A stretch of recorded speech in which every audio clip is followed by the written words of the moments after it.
Moi, c'est la frise historique. Comme je te disais, je suis militant associatif.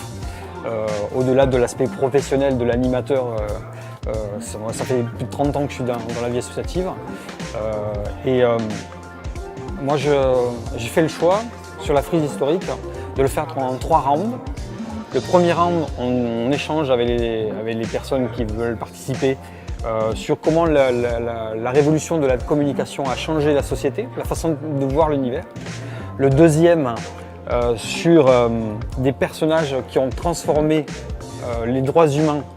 Et je prends la posture vraiment cynique de montrer que les droits humains, les droits de l'homme français, je me moque des droits de l'homme français pour montrer qu'il y a des droits humains et qu'il y a des personnes qui se sont battues pour les avoir.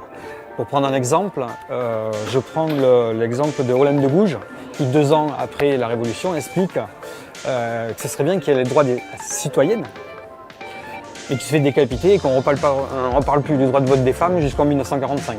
Donc c'est une façon de choquer les gens, mais en même temps de leur dire mais si vous ne réagissez pas par rapport à des situations que vous trouvez injustes, le droit n'avancera pas.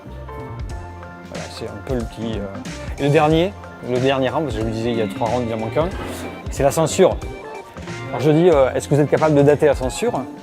Alors là les gens disent mais attendez, mais pourquoi vous dites ça? Tout simplement parce que on a échangé, moi je vous ai dit des choses, et vérifier que je n'ai pas transformé l'histoire, enlevé des morceaux à l'histoire qui me gênaient.